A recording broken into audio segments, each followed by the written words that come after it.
Just as we are told in the book of Hebrews chapter 4 verse 15 that we do not have a high priest that cannot empathize with us in our weakness, that he has been tempted in every way just as we are, yet he did not sin.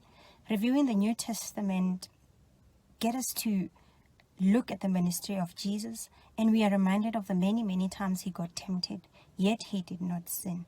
Join me today as we read Matthew chapter 13, and I hope you'll be able to join us for the Zoom session where you can also share with us what is God revealing to you in this chapter. I'm going to share a little bit of the overview of the chapter. I'm going to dwell on one of the parables and share some of the learnings and things that are standing out for me in this chapter. And like I said, I hope that you'll be able to join us where you can also share with us what stood out for you in this chapter. So this chapter is about parables. It has 8 parables to be exact, where Jesus went around and taught people in parables. We see the disciples asking him, why the use of parables? Why are you talking to people in parables? And his answer to them is, you are blessed because the mysteries of the kingdom are revealed to you. And he also go and say people can listen but will not hear, and people would see and will not comprehend, and that the people that keep on understanding, or the people that understand more, keep on being revealed to them, but those that understand little or don't even understand, those even the little things that they understand will be taken away from them. When we look at a parable, it's more like a storytelling, and what it does to the listener is it takes you to imagine, it takes you to picture whatever that's being said, and literally you can just imagine what's happening in the picture. But what it also does, it leaves you curious. You want to know, what does it mean to me? How do I relate to it? And what is the message carried in this parable for me? So I'm just going to share with you the parable of the farmer, where he took a seed and it fell on different environments. I'm not going to read it, but I'm just going to actually summarize the 4 places that the seed fell. The first one was the wayside. It fell. The second one fell on the stony place. The third one fell amongst the thorns, and the last one fell on good ground. And the one that fell on the wayside was eaten by the birds.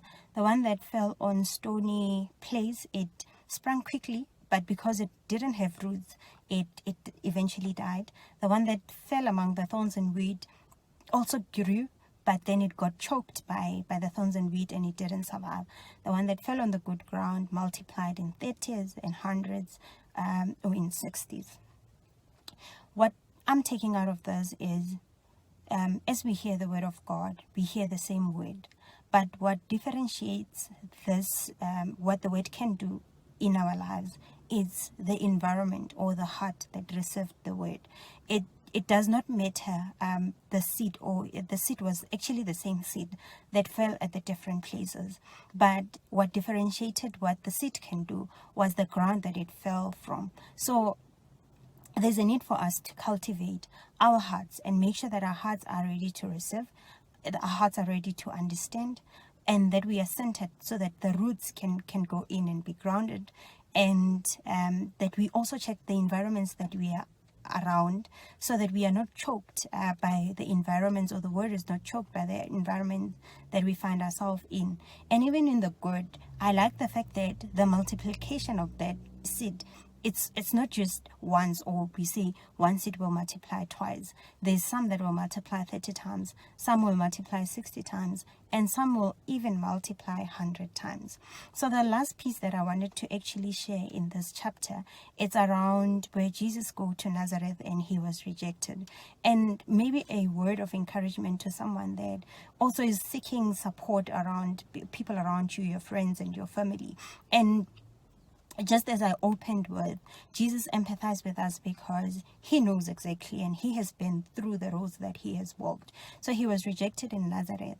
Though he showed that he has wisdom and he was healing people, people were offended by just where he was coming from. The fact that they knew he was born from Joseph the carpenter and Mary, and that they knew his brothers and sisters. People did not question the wisdom. People did not question the miracles. People did not question that people were getting healed. But they get to question, where does he get this wisdom? Because we know where he's coming from. So, and his answer to this as well, we see him saying, a prophet is honored everywhere else, but not in his country. And the bad thing about this is he then only did a few miracles in Nazareth as opposed to everywhere else in the country. I'm looking forward to seeing you in the Zoom session as we get to discuss the many other parables that are in this chapter. And again, what are you learning and taking out of this chapter? Thank you.